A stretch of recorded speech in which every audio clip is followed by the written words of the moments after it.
Assalamualaikum Sobat Football United. Sebelum Manchester United tandang ke Luton di stadion sebentar, nama stadionnya adalah Kenilworth Road di Luton Town ya. Artinya memang ini kota kecil di dekat London. Manchester United 2024 belum terkalahkan, baru sekali seri, bahkan Manchester United terus meringsek ke zona Eropa, ke Liga Champions. Kemenangan sensasional menghadapi tuan rumah Aston Villa di Villa Park. Menurut gue ini, seperti gue katakan ya, di kemenangan tersebut ada 3 hal positif untuk Manchester United. Nomor 1, Manchester United nambah poin tentu saja ya. Nomor 2, sekaligus juga menghentikan laju dari Aston Villa poinnya. Lalu nomor 3, ini menurut gue yang tidak kalah pentingnya, menambah situasi positif, atmosfer yang positif, kepercayaan diri dari skuad ini naik. Erik ten Hag mengatakan di paruh kedua semua pertandingan adalah seperti melakoni final ya di turnamen ataupun piala yang diikuti, karena Manchester United harus meraih banyak poin, mengejar ketertinggalan, dan Manchester United sejauh ini so far so good.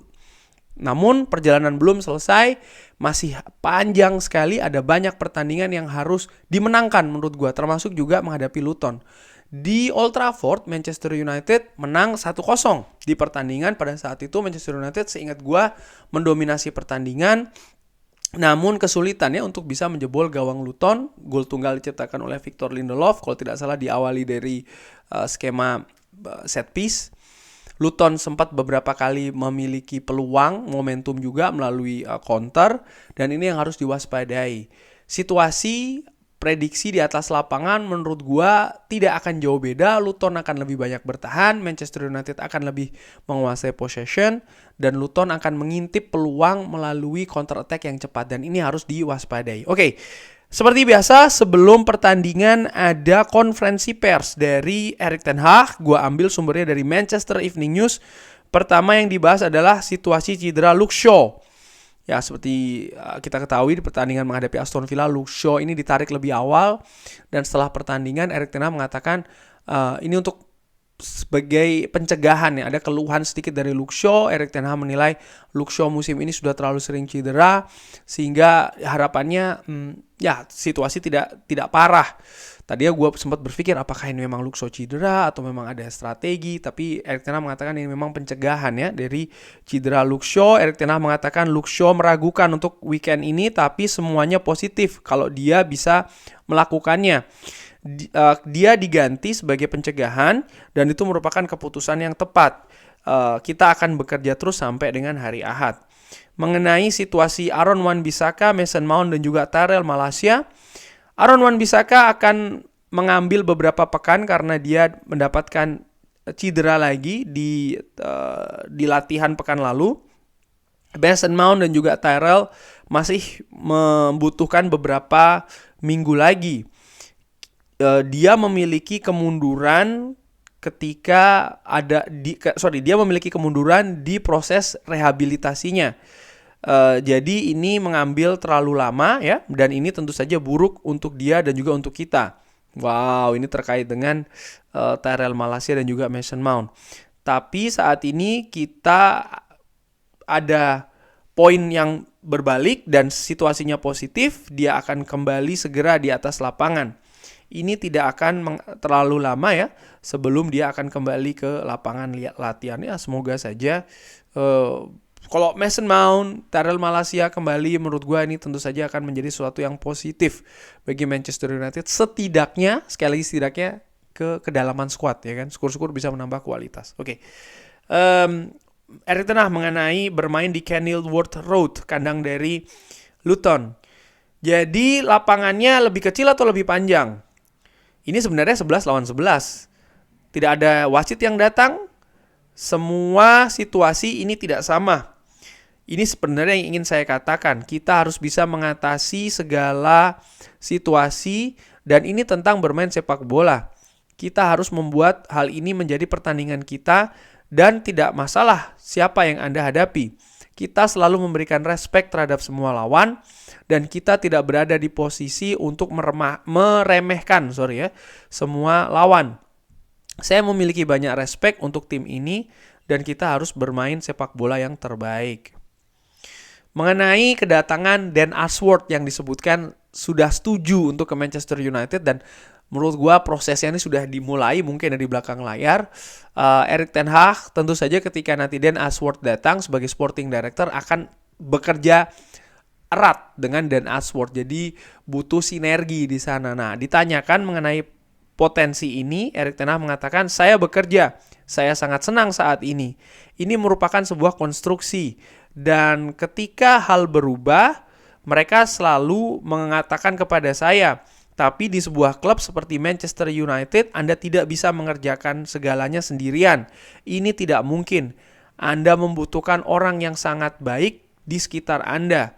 Saya senang, tapi sebuah klub seperti Manchester United juga harus melihat sesuatu yang lebih bagus. Tidak pernah merasa puas. Bagus adalah tidak cukup. Bagus saja tidak cukup ya.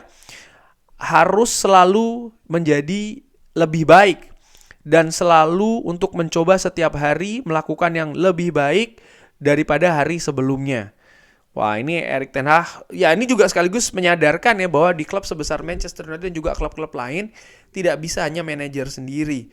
Kesuksesan Pep Guardiola di Manchester City, di Liverpool, di Arsenal dengan Mikel Arteta pun juga demikian. Ada tim-tim di sekelilingnya yang membantu.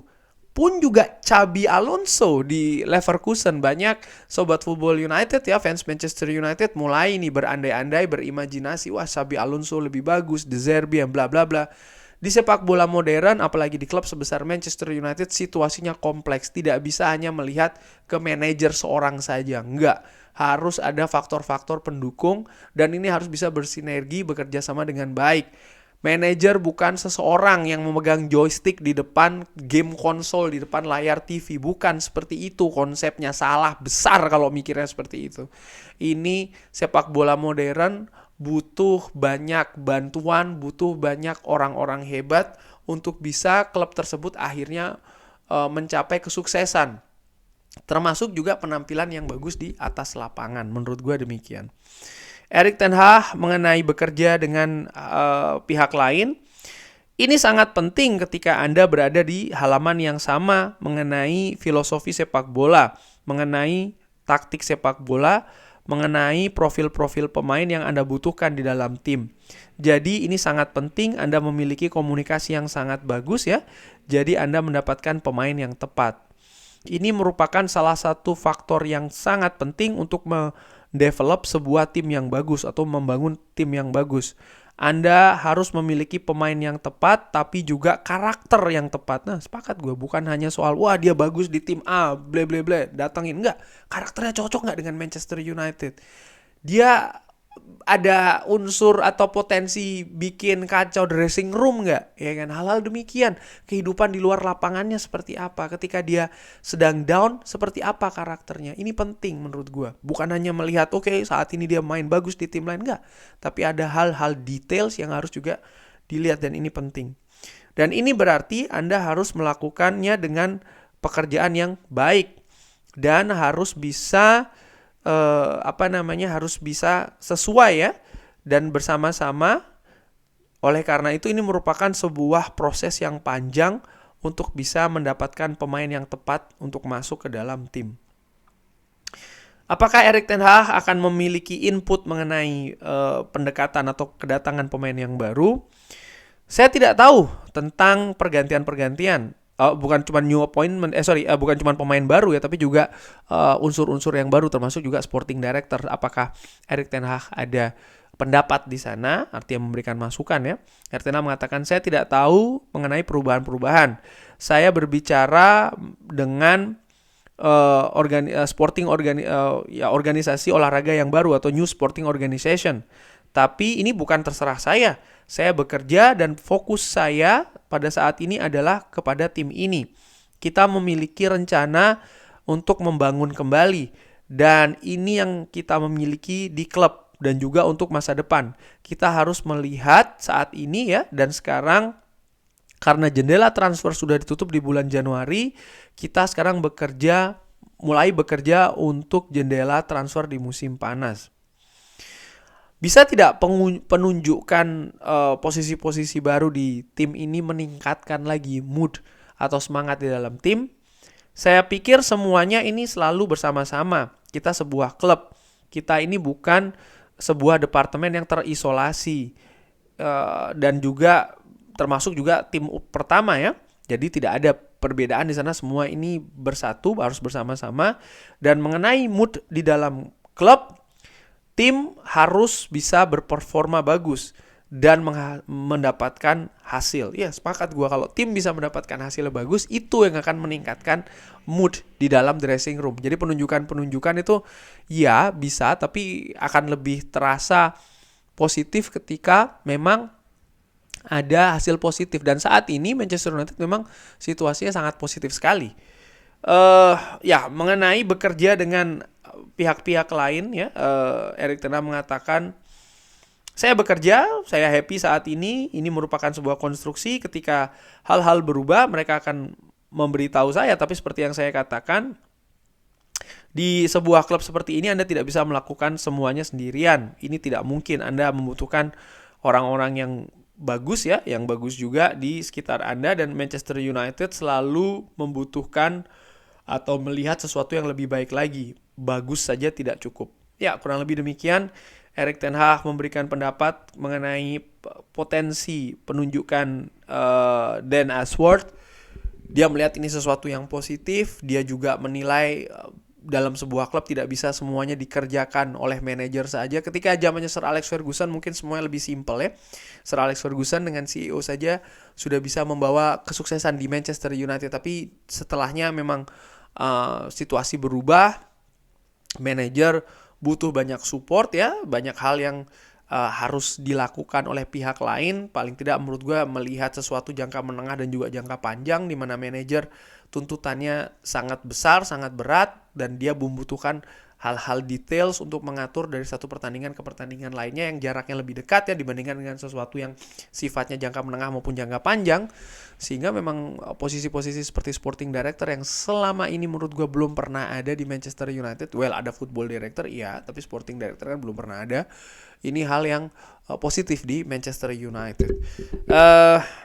Dan tadi disinggung mengenai situasi menghadapi Luton. Erik ten Hag mengatakan dia memiliki respect untuk Luton. Situasi lapangan, stadion maupun klub itu sendiri tidak ada masalah menurut Erik ten Hag. Dia memiliki respect ya, tadi disebutkan, dan tetap menilai mereka memiliki potensi untuk membuat kesulitan bagi Manchester United, sehingga Manchester United harus bisa tampil dengan penampilan yang terbaik. Kurang lebih demikian. Bagaimana menurut Sobat Football United? Seperti biasa bisa drop di kolom komen. Terima kasih sudah menyaksikan. Jangan lupa like, subscribe. Wassalamualaikum warahmatullahi wabarakatuh. Thank you.